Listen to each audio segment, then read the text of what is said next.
할렐루야. 우리 옆에 분과 함께 인사하겠습니다. 사랑합니다. 축복합니다. 아프고 힘들지 맙시다. 네. 오늘 말씀의 제목은 왜 더 아프고 힘이 들까요? 그런 제목으로 함께 은혜를 나누려고 합니다. 사람이 잘 살게 되면 아무 문제가 없고, 일이 잘 풀리면 아무 어려움도 안 생기고, 늘 승리하게 되면 패배가 없을 것처럼 착각하고 살 때가 많이 있습니다. 그래서 나도 모르게 안일하게 나태하게 안주하며 쉽게 일을 처리하려고 할 때가 참 많이 있습니다. 그러나 편할 때, 잘 되고 있을 때, 승승장구할 때 생각지도 못했던 문제로 잘못되고 어려운 일이 생기게 되면 오히려 더 큰 충격을 받게 되는 것을 볼 수가 있습니다. 결국 우리가 살면서 언제 더 아프고 언제 더 힘이 드십니까? 한마디로 잘 되다가 갑자기 안 되고 힘들면 아프고 어려운 것입니다. 전혀 어렵지 않게 생각하고 일을 하다가 갑자기 예상하지 않았던 어려움을 당하면 더 아프고 더 힘이 드는 것입니다. 전혀 패배를 생각하지 않고 승승장구하던 그런 삶을 살았는데 갑자기 패배를 당하게 되면 더 아프고 더 힘이 드는 것입니다. 전혀 병이 들지 않을 정도로 건강했었는데 갑자기 이상한 병이 들어 고통을 당하게 되면 더 아프고 더 힘이 드는 것입니다. 전혀 실패를 모르고 성공만을 해왔는데 생각지도 않았던 문제로 실패를 경험할 때에 더 아프고 더 힘이 드는 것을 알 수 있습니다. 오늘 저와 여러분이 읽은 본문 말씀을 보면은 이스라엘 백성들이 전혀 패배하지 않을 것으로 생각했던 조그만 아이성 전투에 패배를 하고 만 것입니다. 그것도 아주 처참하게 패배를 당했습니다. 우리가 신앙생활을 하면서 하나님께 받은 은혜가 너무 크고 너무 많고 대단해서 아주 모든 것이 평탄하게 될 줄 알았는데 하찮은 일로 조그만 시험을 통해서 그동안 받은 은혜의 영광스러운 흔적들이 완전하게 퇴색되어 버린다면 얼마나 아프고 얼마나 힘이 들겠습니까? 당시 애굽의 포로에서 해방이 되어 약속의 땅 가나안 땅에 들어간 이스라엘 백성들은 40년 만에 요단강 동편에서 승리를 하고 요단강을 기적적으로 건넜을 뿐만 아니라 난공불락과 같았던 여리고성을 아무것도 하지 않고 하나님의 능력으로 아주 간단하게 정복할 수가 있었습니다. 연속된 승리였습니다. 430년 동안 노예 생활을 하다가 40년 동안 광야 생활을 하며 달려온 가나안 땅이었습니다. 그 땅에 들어와서 당시의 난공불락의 도성인 여리고성을 너무도 쉽게, 너무도 간단하게 무너뜨렸습니다. 얼마나 감격적이겠습니까? 그렇잖아요. 우리가 이길 줄 몰랐는데 이겼다고 생각해 보세요. 성공할 줄 몰랐는데 성공했다고 생각해 보세요. 얼마나 좋겠습니까? 그들 앞에는 실패라는 단어를 생각할 수도 없었습니다. 그렇게만 갈 줄 알았습니다. 그런데 아주 작고 하찮게 여기던 전혀 문제가 되지 않을 것으로 생각했던 아이성 전투에서 갑자기 패배를 당하고 만 것입니다.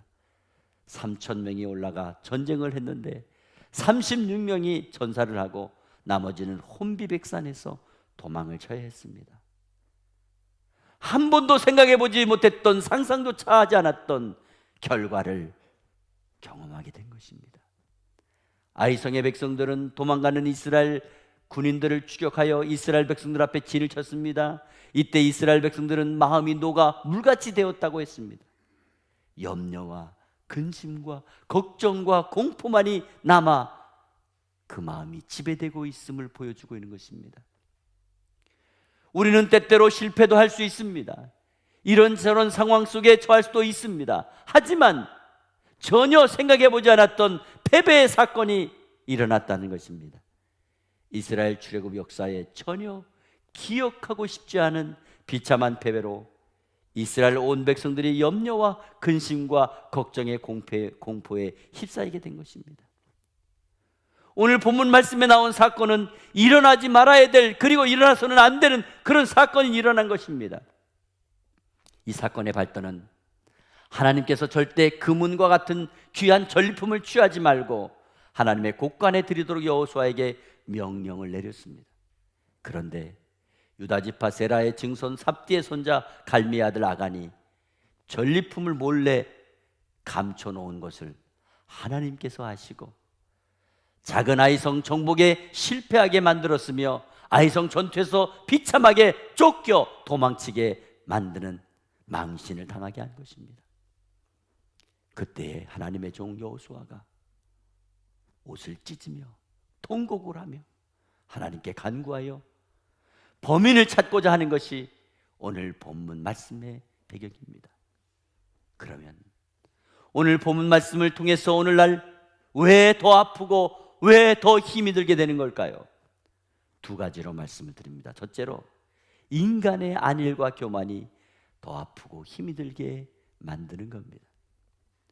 오늘 본문 말씀에 보게 되면 여리고성을 너무 이스라엘 백성들은 간단하게 정복을 했습니다. 너무 쉽게 된 거예요.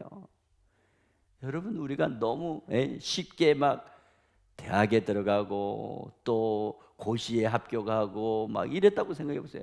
얼마나 좋겠어요. 그런데 문제는 이스라엘 백성들의 심리 상태가 어땠느냐는 거예요. 아마 상당히 고무되어 있었을 것입니다. 자신감으로 가득 차 있었을 것입니다. 무엇이든지 다 해낼 것처럼 자신만만했을 것입니다. 나름 뿌듯한 마음이 있었을 것입니다. 이러한 그들의 심리 상태를 오늘 본문 3절 말씀에 확인할 수 있습니다. 먼저 아이성을 정탐하고 온 자들이 여호수아에게 이렇게 보고했습니다. 3절에 백성을 다 올라가게 말고 2-3천 명만 올라가서 아이를 치게 하소서. 그들은 소수이니 모든 백성을 그리로 보내어 수고롭게 하지 마소서 하므로. 자, 이 말씀을 보게 되면 이스라엘 백성들의 안일함과 교만함 그리고 자만심이 고스란히 담겨져 있다는 것을 금방 알 수 있습니다. 사실 여러분, 여리고 성은요 어마어마한 성입니다. 그 성은 크고 견고해서 백성들 모두가 다 나서도 힘든 그런 전쟁이었지만 생각지도 못하게 오히려 쉽게 간단하게 승리를 했습니다. 그렇지만 거기에 비한다면 아이성은 작고 약한 성이니 백성들이 다 나서서 수고할 필요가 없다는 말을 하고 있는 것입니다. 솔직히 여리고성 전투에 있어서 이스라엘 백성들이 다 동원되었지만 뚜렷하게 한 일이 뭐가 있습니까? 전투를 했습니까? 창과 칼로 서로 싸움을 했습니까? 그저 여리고성을 매일 한 바퀴 돌다가 마지막 날에 7바퀴 돌고 나팔 불고 크게 소리친 것밖에는 없습니다.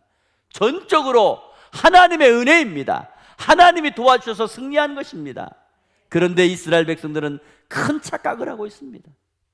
여기에 이스라엘 백성들의 안일함과 교만이 담겨져 있으며 그 결과 그들은 망신스러운 패배를 당할 수밖에 없었던 것입니다. 사랑하는 성도 여러분, 오늘날 우리가 이만큼 잘 살고 전 세계적으로 나름 경제 부국을 이루고 있는 것이 얼마나 귀한 은혜입니까? 우리나라 그래도요 잘 사는 나라 아닙니까? 사실 제가 어제 학교 이사회를 지난 금요일 날 다녀왔습니다. 이사회를 진행하면서 보니까 결산을 하는데 사립초등학교에서 한 3천만 원 정도 등록금이 미납이 됐더라고요. 1년간. 이 사립초등학교는 자체 운영이에요.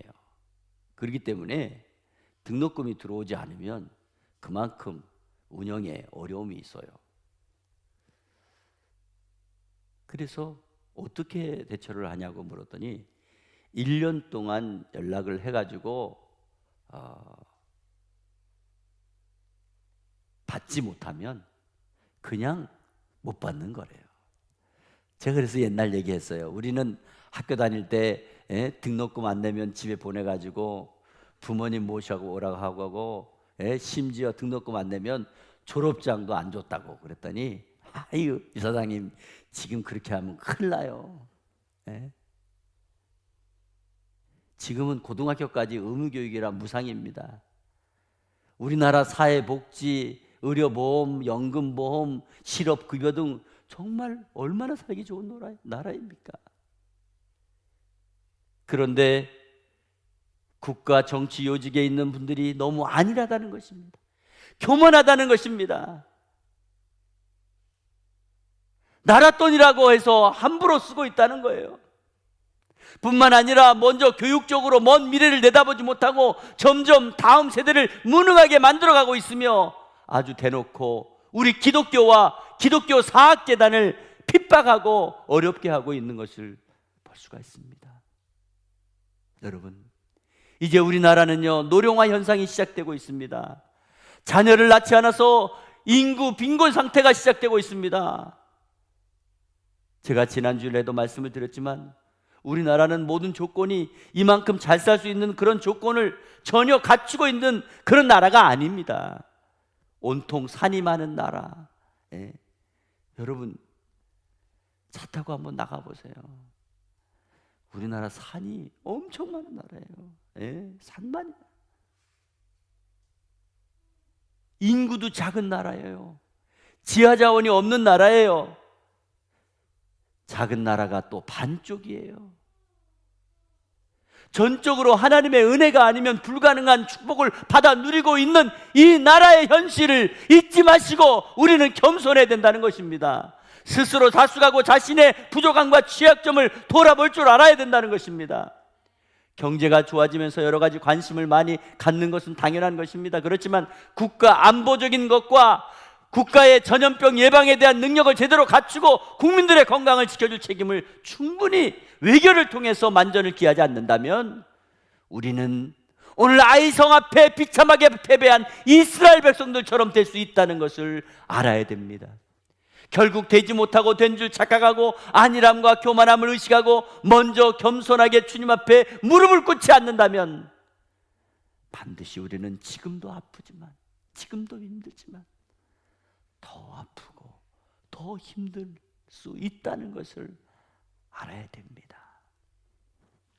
두 번째로 인간의 욕심으로 인한 불순종이 더 아프게 하고 힘이 들게 하는 것입니다. 오늘 하나님께서 가장 미워하는 죄는 욕심입니다. 욕심이에요. 또 욕심으로 인한 불순종입니다. 여리고성을 정복할 때 하나님께서 여호수아를 통하여 이스라엘 백성들의 특별히 내린 명령이 있습니다. 그것은 여리고성에서 얻게 되는 모든 전리품은 하나님께 드리라는 것입니다. 그런데 아간이라고 하는 한 사람의 잘못이 이스라엘 온 백성들을 아프게 하고 더 힘들게 만들어가고 있다는 것입니다. 하나님의 것을 자기의 욕심에 따라 몰래 감추어두는 것은 하나님의 것을 도둑질하는 것입니다. 전리품 중에 신할산 외투와 은과 금을 자기 장막 아래 몰래 감추어 놓았습니다. 사람은 속일 수 있을지 몰라도 하나님은 속일 수 없습니다. 하나님 앞에서는 다 드러나게 되어 있는 것입니다. 하나님께서는 이스라엘 백성들의 욕심으로 인한 불순종을 보셨습니다. 아주 작고 시시한 아이성의 패배를 통해서 잘못을 지적하셨고 가르쳐 주시고자 했다는 것입니다. 결국 여호수아를 통해서 그 죄악이 밝혀지게 되고 제거되자 하나님께서는 다시 이스라엘 백성들의 승리를 허락해 주셨습니다. 그렇습니다. 우리는 지금 생각지도 못했던 코로나 정복에 실패했다면, 그래서 더 아프고 더 힘이 든다면 영적인 귀를 기울여 하나님의 음성을 들어야 될 줄 믿습니다. 내 안에 아니라고 교만한 그런 자만심 숨겨져 있는지 하나님 말씀에 귀를 기울여야 됩니다. 그리고 아직도 하나님 앞에서 온전히 순종하지 못하고 맡기지 못하고 있는 욕심의 지배를 받고 살고 있지 않은지 스스로 살펴보아야 되는 것입니다. 바로 그 순간적인 욕심 때문에 죄를 낳고 죄가 장성하여 사망을 낳는 것입니다. 이번 우한폐렴, 즉 코로나 사태도 바로 그런 것입니다. 국가 지도자들의 이기적인 욕심에 의한 편증된 정치 방향이 인간의 생명의 가치를 외면하고 더 많은 희생과 더 많은 어려움을 점점 가중시켜가고 있다는 것입니다. 결국 하나님 말씀에 온전히 순종하지 못하고 겸손하게 실패의 원인을 살펴보고 대처하지 못했기 때문에 오늘날 더 감당하기 어려운 사태를 초래하고 소 잃고 외양간을 고치는 것과 같은 힘든 사태를 만들게 된 것입니다. 사랑하는 성도 여러분, 우리는 항상 나한 사람의 이기적인 안일함과 교만함, 그리고 욕심이 나한 사람의 실패로 끝나는 것이 아니라는 것을 분명히 깨달아야 됩니다. 나한 사람의 문제가 가족에게 영향을 미칠 수 있고, 더 나아가 공동체에 영향을 미칠 수 있고, 더 나아가 온 나라에 큰 악영향을 미칠 수 있다는 것을 알아야 됩니다. 오늘날 코로나 사태를 통해 인간의 연약함과 무지함과 정치적인 안일과 교만과 욕심이 얼마나 많은 사람들과 사회를 불안하게 하고 더 아프게 하고 더 힘들게 하여 온통 나라 안이 캄캄한 어둠 속에 갇혀 살아가는 것 같이, 마치 철장 없는 감옥에 갇혀 사는 것 같이 살아가고 있지는 않습니까? 우리는 통회하고 자복하고 회개해야 됩니다. 깨달아야 됩니다. 돌아보아야 합니다. 빨리 성숙해져야 됩니다. 우리나라 국민이 선진국을 만들기 위해서는요, 먼저 선진 정신이 돼야 된다는 것입니다. 선진 정신이 뭐예요? 나보다 남을 먼저 배려하고 생명의 가치를 인정하고 생명을 소중하게 여기며 언제든지 내 욕심을 버리고 항상 모든 일에 예비하고 살아가야 되는 것입니다. 그럴 때에 우리는 세계 속에 선진 대열에 설 수 있는 자랑스러운 나라가 될 수 있고 그 백성이 될 수 있는 것입니다. 이제 우리는 우리들을 더 슬프게 하고 더 아프게 하는 일이 없도록 항상 낮아지고 겸손한 마음으로 우리 주변과 자신을 살피고 이기적인 모든 욕심을 내려놓고 살아갈 때에 반드시 우리가 당하고 있는 슬픔과 아픔이 든든한 믿음의 기초가 되고 기반이 되어서 삶의 승리자로, 은혜의 승리자로, 믿음의 승리자로, 축복의 승리자로 새롭게 서게 될 줄 믿습니다. 그 중심에 바로 저와 여러분이 있기를, 그래서 정말 이 땅에 빛과 소금의 역할을 감당하는 저와 여러분이 되시기를 주 예수 그리스도의 이름으로 축복합니다.